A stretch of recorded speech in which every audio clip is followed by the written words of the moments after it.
اگر ہمارے سر پہ ہماری ابا رکھی ہے تو مجھ سے کوئی سوال نہ کرنا، یہ سمجھ جانا کہ ہمارا آخری وقت ہے۔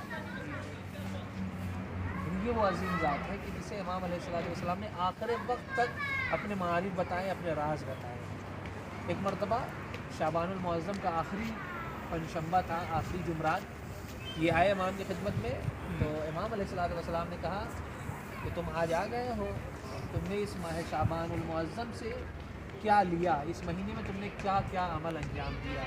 اگر کوئی عمل انجام نہیں دے سکے ہو تو ابھی چند دن بچے ہیں، کوشش یہ کرو کہ اس میں زیادہ سے زیادہ اچھے اعمال انجام دیں۔ پھر اس کے بعد سے کہا کہ جو دن بچے ہوئے ہیں ان دنوں میں ایک خاص دھیان رکھنا، اس لیے کہ اب آئندہ آنے والا مہینہ ماہ رمضان المبارک کا ہے۔ کس سے کہہ رہے ہیں؟ جناب ابا سلف سے، اپنے خاص صحابی سے۔ یہ کہہ رہے ہیں کہ آئندہ جو آنے والا مہینہ ہے ماہ رمضان المبارک کا مہینہ ہے، اس مہینے میں ایک بات خاص دھیان میں رکھنا کہ کسی کا حق اپنی گردن پہ نہ رکھنا، جو امانت ہے اسے ادا کر دینا، کسی بھی مومن کا کینہ اپنے دل میں نہیں رکھنا۔ یہ امام علیہ السلام ماہ رمضان میں جانے کے شرائط بیان کر رہے ہیں۔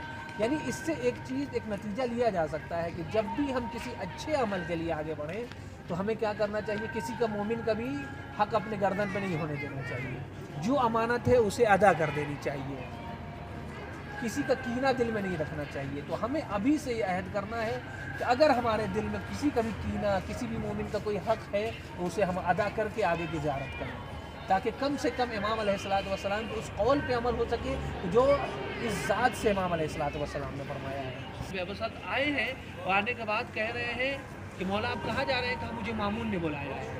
اور جب مامون کے دربار میں گئے ہیں تو کیا کیفیت ہے؟ وہ ہے کچھ دانوں میں اس ملعون کے زہر ملا رکھا ہے، اسے معلوم ہے کہ کس دانے میں زہر ہے، تاکہ لوگوں کو یہ معلوم نہ ہو سکے کہ اس زہر ملایا گیا ہے، تو اسی گچھے سے، اسی خوشے سے ایک ایک دانہ اسے معلوم ہے کہ کس دانے میں زہر نہیں ہے، وہ کھا رہا ہے۔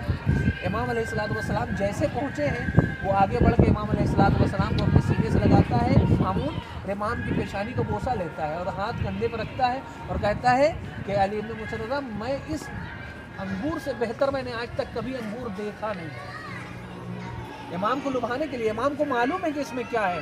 امام علیہ السلام نے پہلے منع کیا ہے کہ نہیں میں اس انگور کو نہیں کھاؤں گا، لیکن اس نے اصرار کیا اور زیادہ کہا کہ نہیں اس سے بہتر آپ کو تو کھانے ہی پڑیں گے۔ بعض روایت میں یہ ہے کہ اگر آپ نے نہیں کھایا تو آپ کو جو ہے وہ قتل کر دیا جائے گا، آپ کو شہید کر دیا جائے گا۔ پھر امام علیہ السلام نے اس انگور سے 3 دانے لیے، 3 دانہ کھایا اور کھانے کے بعد امام کی حالت بدل گئی۔ اب امام علیہ السلام وہاں سے نکلے، غمگین محزون حالت میں ہے، اپنی ابا کو سر پہ ڈالے ہوئے اور گھر میں واپس آئے۔ اب یہاں ابا سلف کھڑے ہوئے ہیں۔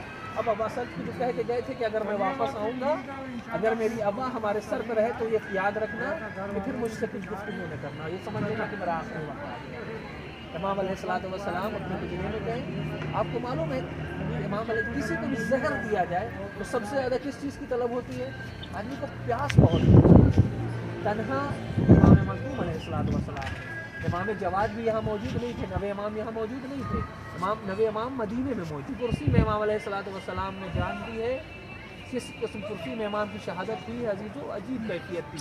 یہی ابا سلف ہے، لیکن ابا سلف کو اجازت نہیں ہے، اندر نہیں جا سکتے۔ نہیں کتنا آدمی کا دل جو ہے وہ، اب دیکھیں کتنا موتی انسان کی شہادت کا وقت آ گیا ہے، لیکن چونکہ امام نے منع کر دیا ہے لہذا اندر نہیں جا سکتے۔ یعنی اتنی منزلت اسی لیے ملی، ہم لوگ کیوں ان کی زیارت کے لیے آئے؟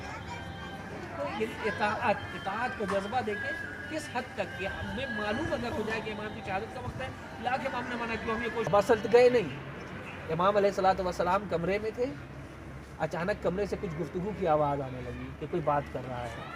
تب انہیں احساس ہوا کہ اندر امام نے منع کیا تھا کہ کسی کو آنے بھی نہیں دینا ہے، نہ مجھے جانا ہے۔